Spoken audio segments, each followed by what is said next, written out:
I'm the president of PNMT Midwest Precision Neuromuscular Therapy. And on the conference call today with me is Dr. Onna Brewer and Dr. Amber Norwood. And we had talked previously about motivational interviewing, but we thought it would be fun just to see different styles in action and then explore that with you. So Amber, are you gonna start, or Onna? How would you like to do that? I can just orient you too. So hi everyone. So we asked Doug to think about, and if he was comfortable talking about with us today, an area of his real life that maybe he's thinking about making a change in, that he feels like he might need to change, that he wants to see something change in, but maybe is kind of feeling a couple of different ways about, or just hasn't really gotten started in the way that he'd like. And so with his permission to talk about that on camera that he's given us, we'll do that. And we're just gonna share with you a couple of different styles of interacting that a helping professional might have, and when talking with someone like Doug about these kinds of things. And so I'll just turn it over to Amber to get started with one style for about 2 minutes, and then she'll turn it back to me. And I'm gonna listen as if we're kind of two counselors in the room with you, Doug. And then I'll just kind of let her pass the role over to me, and I'll pick it up from there. Go from there. Perfect. Great. So I'm opening up the underwear drawer. Okay, great. Thank you so much. Okay. Hi, Doug. I'm so excited that we're here together today. What would you like to talk about? Well, you know, one issue that becomes an ongoing thing, it seems like in my life I get 2 out of 3 choices: sleep, or eat, or exercise. And, you know, it's the exercise thing that always seems to fall by the wayside. And that's a real struggle because I know it's important to me. But gosh, it's just really hard to find the time to fit it in the midst of 30,000 other things that are happening. So yeah, I'd say, you know, today's another crazy day with one thing after the other. And yep, that's a struggle. Mm-hmm. So you can't get everything done, although you'd really like to. Yeah, you bet. And I know it's good for me, but somehow knowing and executing seem to be 2 different things. Mm-hmm. I mean, exercise, I'm sure you've read some of the research, is really helpful, right? For a number of areas, with mood, with sleep, you know, a number of physical indicators, physiological indicators like blood pressure. So it is definitely something you want to make time for. Yeah, and here's the irony. Well, you know, one of the people who did the seminal studies with that was here at the University of Illinois. He's a friend of mine. Oh my gosh. That's the really sad part. Yeah. So yeah, that's just really sad. So have you thought about how you could incorporate exercise into your life? Like, have you made a plan for what you would do to make it happen? Yeah, no, I have not made a plan for that. Lots of times it happens when there are just open spaces. During the summer, it's somehow a little easier because getting on the bike and being out in the open fields and riding, the cows miss me, and you know. But during the winter, it's just tougher. So yeah, have I thought about a plan? I have not. Okay. Yeah. I mean, I can tell you as a psychologist, consistency is really key, right? For any habit to become, you know, ingrained in your life, something that's just a part of you. So doing it here and there, you know, won't lead to that kind of sustained change that you're looking for. So maybe that's something we can talk about, is how to make that plan. Yeah. All right. And I'm going to turn it over to Dr. Onna Brewer. All right. To continue the conversation. Great. Well, and it seemed like there was something you were going to say, Doug. What was Well, that? It seems like, you know, I am, I think, quite organized. So I think if I actually wrote down or made a plan, I think I would be much more likely to follow that plan. If it's not on the calendar, if it's not a thing, then I feel like a buoy in the ocean that gets tossed and turned with every wave that comes in a lot of ways. So it's a strength of yours. You're a planful person. Yeah, I think so. Yeah. If I say I'm going to do something, usually I'd like to think that I execute what I say I'm going to do, whether it's that promise to other people or to myself.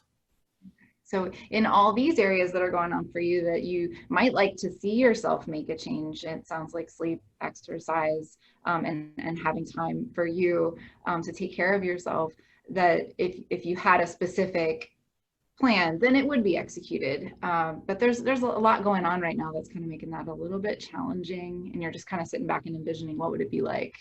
Mm-hmm. Yeah. So are you asking what it would be like for me to envision that? Yeah, I think it would be in the same way that I find time to practice my cello every day when I'm home, and answer emails and see clients and do all the other things. Yeah, the exercise thing is the piece that somehow is not on the schedule somehow, and that's probably at the heart of the problem.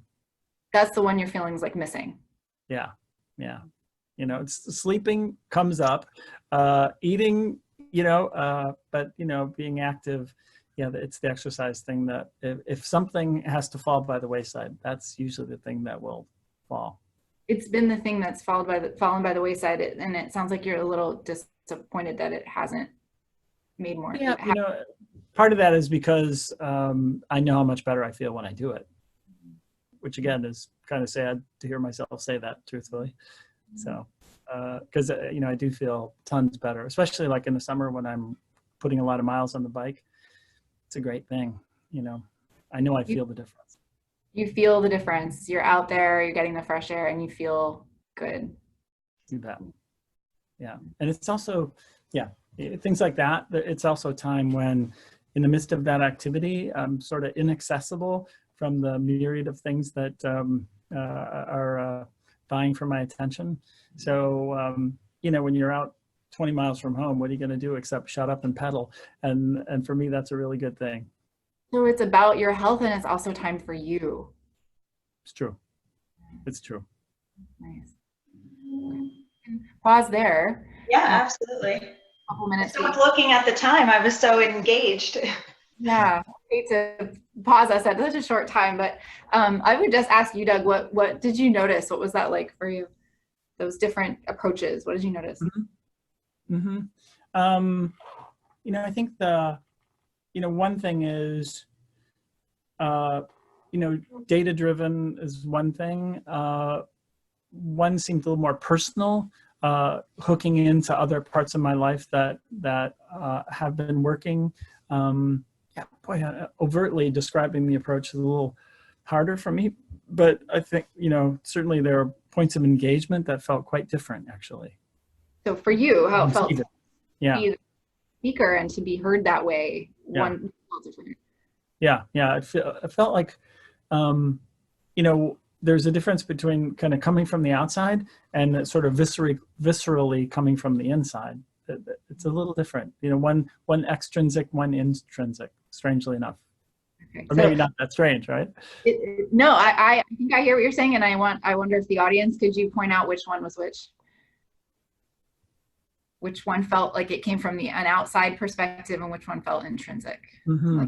Well, I think some of the questions that you were asking, Anna, about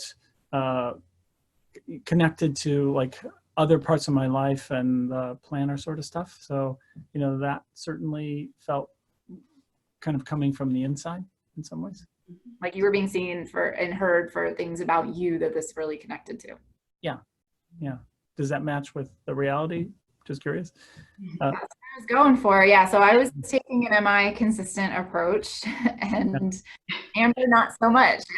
Yeah, that was very difficult for me to model that style. But so some of the things, Doug, your experience, I think really kind of lines up with what we're going for when we work toward using MI in our interactions, right? Mm-hmm. That piece of evoking from the individual, which was what I was doing really beautifully, right? Like she made this affirmative statement about you being a planful person, which she picked up on very quickly. Whereas I was using a lot of my knowledge and expertise and saying, here, I've got all this stuff, and presumably you're talking to me because I'm an expert, so let me give it to you. And then once I give it to you, you should have no problem making that change. Right. And we know that that doesn't tend to work out so well. Oh, if it were only so. If it were only so, yeah. Yeah. Yeah. Well, that's, that's so interesting. And, I will also say, Amber, like the pursuit I did in no way is like egregious in anything. It's not like, oh my God, like, what do you need to know? And for gosh, it's much more subtle than that. But on the receiving end, I say it's subtle for me as a listener, in one sense, but for me as the person receiving, it felt quite different. And it's interesting, Anna, when you asked me to articulate that, a little part was like, oh, how do I articulate the quality? Because it's, it wasn't so easy, but it was a very different feeling as the receiver. So that was fascinating, actually. Yeah, so you're getting this felt sense of like putting into words what MI feels like on as the person being speaking and the person maybe being interviewed. It's hard to articulate what it feels like compared to a more traditional expertise style. And also that's kind of a glimpse into what it's like for us as trainers, that we don't try to tell people what people are going to feel or what they're going to do when you take this style. But we really, in a training, it's about getting the experience of it and on both sides. Wow. Well, thank you to you both in so many ways, but also for so gently modeling what you're trying to teach as well. That's it's lovely, actually. And talking about your life with us. Yeah. Yeah, thank you most especially for being vulnerable with everyone. Yeah, no, it's I'll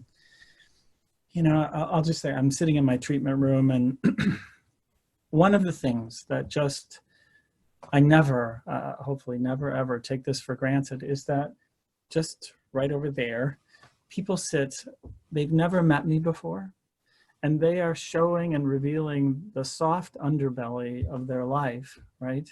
In such a way that just is remarkable to me. And for you both as psychologists, it's at one level for me, dealing with the body. But it's the same, it's the person behind all that, right? Who is, I am struggling, and I am here sitting in front of you.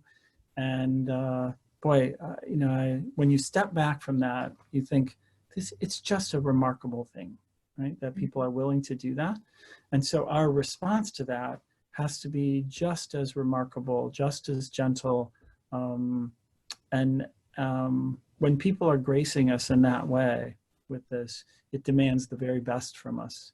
And that's what is exciting to me about exploring this topic with both of you. Because at that level, in that thing, then we hopefully will be able to give our best. And so all this just makes me more excited about what you have to share with us.